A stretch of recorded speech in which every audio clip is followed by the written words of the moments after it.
بسم اللہ الرحمن الرحیم۔ آج 19ویں پارے کا خلاصہ بیان کریں گے۔ 19ویں پارے کی ابتدا کے اندر اللہ رب العزت نے فرمایا کہ علم والے جب جاہلوں سے ملتے ہیں اور معاملہ بحث کا آ جاتا ہے، بحث و مباحثہ کرنے کی بجائے وہ انہیں صرف سلام کہہ کر آگے گزر جاتے ہیں۔ تو یہ ہمارے لیے ایک نصیحت ہے کہ جب مقابل ہم سے بحث کرنے والا وہ علم نہ رکھتا ہو، جاہل ہو، بجائے اس سے بحث کرنے کے قرآن کی اس آیت پر عمل کرتے ہوئے اسے سلام کہہ کر آگے گزر جانا چاہیے۔ اس کے بعد اللہ رب العزت نے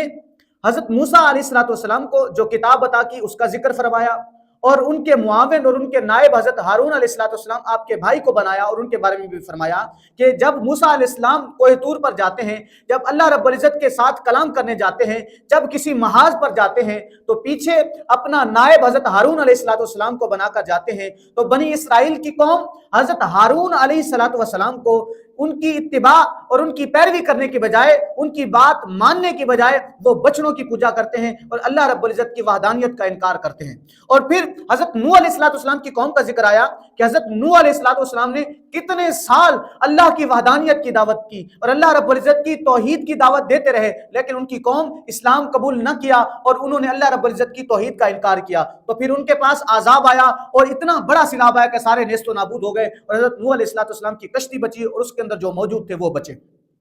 اس کے بعد حضرت صالح اسلام کی قوم سمود کا ذکر آیا کہ حضرت صالح اسلام کی قوم جو قوم سمود تھی، حضرت صالح علیہ السلام کے فرامین کو جھٹلاتی تھی، اللہ رب العزت کے پیغام کو جھٹلاتی تھی، تو پھر ان کے اوپر اس طرح کا عذاب آیا کہ ان کو اتنا بڑے زلزلے نے آ گھیرا کہ وہ اپنے گھروں میں اونٹے لیٹے ہوئے تھے۔ پھر حضور علیہ السلام کو تسلی دی گئی کہ آپ علیہ السلام کو جو کفار جادوگر کہتے ہیں، جو آپ علیہ السلام پر تہمت باندھتے ہیں، معاذ اللہ برا بلا کہتے ہیں، طرح طرح کی باتیں کرتے ہیں، تو آپ علیہ السلام کو اللہ رب العزت تسلی دے رہا ہے کہ اے میرے محبوب، آپ سے پہلے نبیوں کو بھی اس طرح کی باتیں کہا کرتے تھے، آپ غمگین نہ ہوں، آپ کا رب آپ کے ساتھ ہے۔ پھر اللہ رب العزت نے قرآن پاک کے بارے میں فرمایا کہ قرآن پاک بہت عظیم کتاب ہے، کتاب مبین ہے، اس کے اندر چیزوں کی وضاحت ہے، بڑی واضح کتاب ہے، جو اس کو پڑھتا ہے، اس پر عمل کرتا ہے، اس سے ہدایت طلب کرتا ہے تو یہ قرآن اسے ہدایت دیتا ہے۔ اس کے علاوہ اللہ رب العزت نے خوشخبری دی کہ جو مومنین ہیں ان کے لیے کامیابی ہے، اور جو کافرین ہیں ان کے لیے جہنم کا بہت بڑا عذاب ہے۔